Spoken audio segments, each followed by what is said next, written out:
नमस्कार, आप देख रहे हैं न्यूज 80 और मैं हूं आपके साथ शिवानी शर्मा।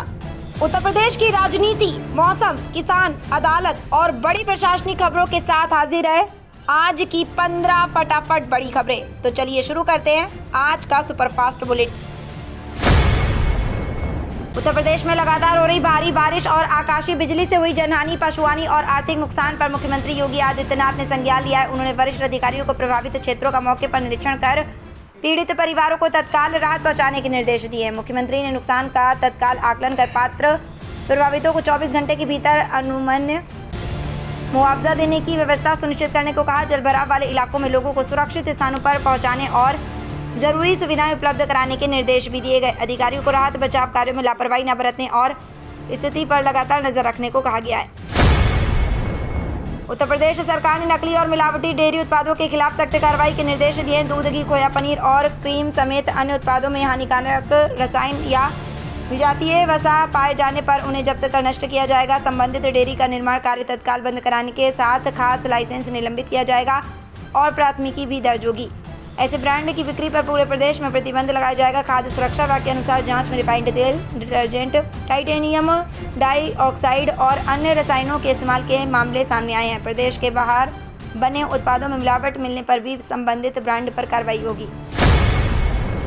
उत्तर प्रदेश में कौशल विकास को तकनीक और पारदर्शिता से जोड़ते हुए योगी सरकार ने स्वतंत्रता दिवस पर कौशल संपर्क QR कोड लॉन्च किया। इसके जरिए प्रशिक्षण प्राप्त कर युवा सीधे अपनी समस्याएं, सुझाव और फीडबैक कौशल विकास मिशन तक पहुंचा सकेंगे। मिशन मुख्यालय में कौशल वाटिका का भी उद्घाटन किया गया।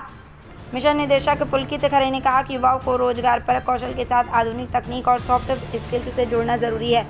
कार्यक्रम में AI और सॉफ्ट स्किल्स प्रशिक्षण के लिए IETP, तीव्र एजुकेशन टेक और पुलगोर एनर्जी के साथ 2 MU हुए। इससे युवाओं की तकनीकी क्षमता, संवाद क्षमता और रोजगार की तैयारी बेहतर होगी। जापान के यामानाशी प्रांत से करीब 250 उद्यमियों का प्रतिनिधिमंडल 20 से 21 अगस्त को उत्तर प्रदेश आएगा।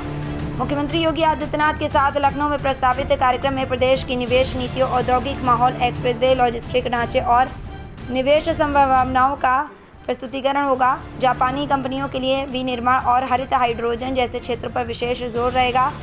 निवेश प्रस्तावों, MOU, निवेश आशय पत्र और जमीन आवंटन पर भी चर्चा की संभावना है। यमुना एक्सप्रेसवे क्षेत्र में प्रस्तावित जापान औद्योगिक टाउनशिप को प्रमुख निवेश विकल्प के रूप में पेश किया जा सकता है। यामानाशी और यूपी के बीच हरित हाइड्रोजन के उत्कृष्टता केंद्र की दिशा में भी सहयोग प्रस्तावित है। सपा अध्यक्ष अखिलेश यादव ने रविवार को लखनऊ में रानी अवंतीबाई लोधी की जयंती पर श्रद्धांजलि अर्पित करने के बाद भाजपा और योगी सरकार पर निशाना साधा। उन्होंने कहा कि देश को परिसीमन से ज्यादा सीमाओं की सुरक्षा की जरूरत है।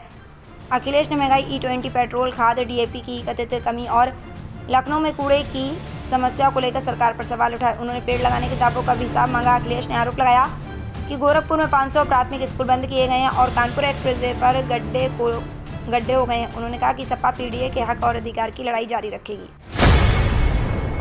उत्तर प्रदेश के डिप्टी CM केशव प्रसाद मौर्य ने राष्ट्रगीत वंदे मातरम के कथित अनादर को लेकर कांग्रेस प्रति हमला बोला। सर्किट हाउस में उन्होंने कहा कि राष्ट्रपति का अपमान राष्ट्रीय अपराध है और कांग्रेस नेतृत्व को देश से सार्वजनिक रूप से माफी मांगनी चाहिए। उन्होंने कांग्रेस अध्यक्ष मल्लिकार्जुन खड़गे, सोनिया गांधी और राहुल गांधी के खिलाफ सख्त कार्रवाई की मांग की है। मौर्य ने कहा कि वंदे मातरम देशभक्ति और स्वतंत्रता संग्राम की भावना का प्रतीक है। उन्होंने वैचारिक और अर्बन नक्सलवाद पर भी निशाना साधते हुए इसके खिलाफ आवाज उठाने की अपील की। कार्यक्रम में भाजपा के कई नेता और कार्यकर्ता मौजूद रहे। उत्तर प्रदेश के परिषदीय विद्यालयों में पढ़ने वाले 10 लाख बच्चों के अभिभावकों को जल्द ड्रेस, जूते, मोजे और अन्य सामग्री के लिए 1200 रुपये DBT के जरिए दिए जाएंगे। ये राशि आधार से जुड़े बैंक खातों में भेजी जाएगी। पहले चरण में 1.10 करोड़ बच्चों को भुगतान किया जा चुका है, जबकि नए विद्यार्थियों के दस्तावेज और बैंक खाते सत्यापित किए जा रहे हैं। वहीं प्रदेश के 52 CM मॉडल कंपोजिट विद्यालयों में मिनी स्टेडियम बनाए जाएंगे। बेसिक शिक्षा विभाग ने निर्माण के लिए कार्यदायी संस्थाएं नामित कर दी हैं। इन स्कूलों में पढ़ाई के साथ बच्चों को खेल सुविधाएं उपलब्ध कराने पर भी जोर दिया जा रहा है। उत्तर प्रदेश में बसपा की सोशल इंजीनियरिंग में अहम भूमिका निभाने वाले कई ब्राह्मण नेता अब पार्टी से दूर हो चुके हैं। ब्रजेश पाठक, विनय शंकर तिवारी, रामवीर उपाध्याय और राकेश तिवारी जैसे नेताओं के साथ उनके परिवारों के कई सदस्य भी कई बसपा की राजनीति में सक्रिय रहे, लेकिन बाद में उन्होंने पार्टी छोड़ दी। वर्तमान में सतीश चंद्र मिश्रा प्रमुख ब्राह्मण चेहरा है।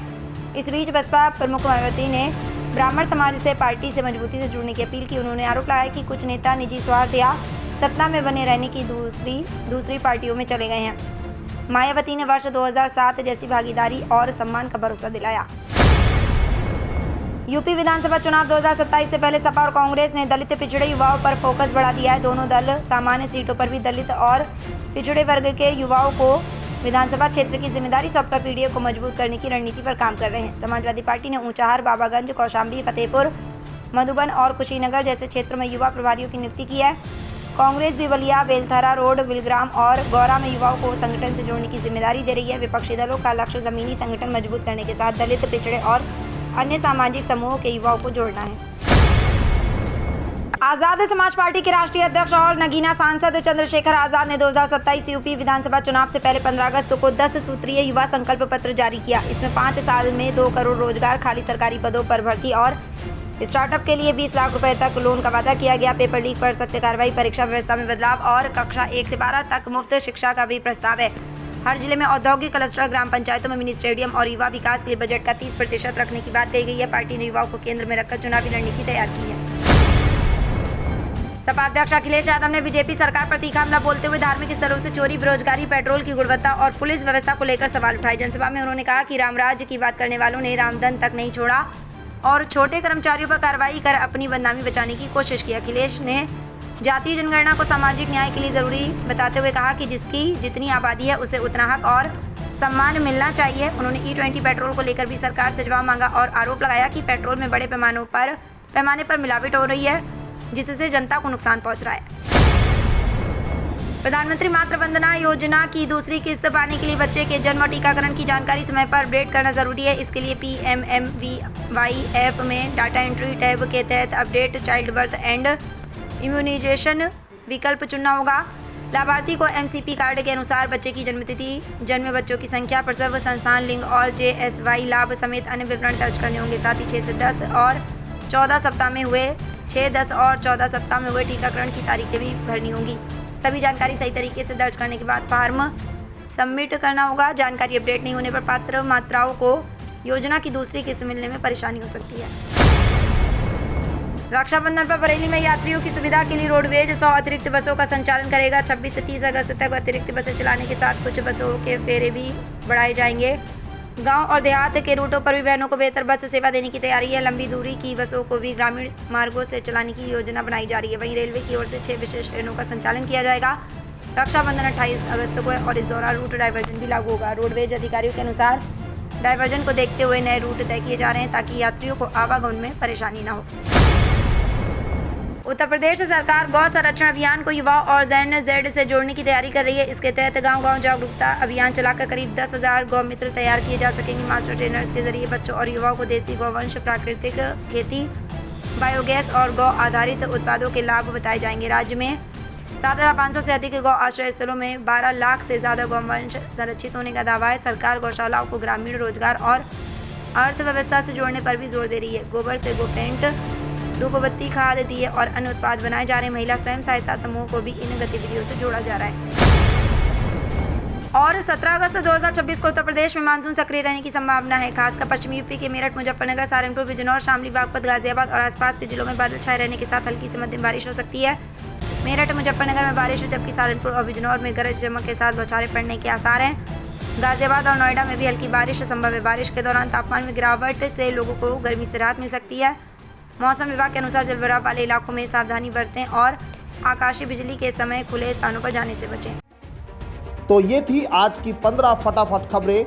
अगर आपको वीडियो पसंद आया तो वीडियो को लाइक, शेयर व कमेंट जरूर करें। धन्यवाद।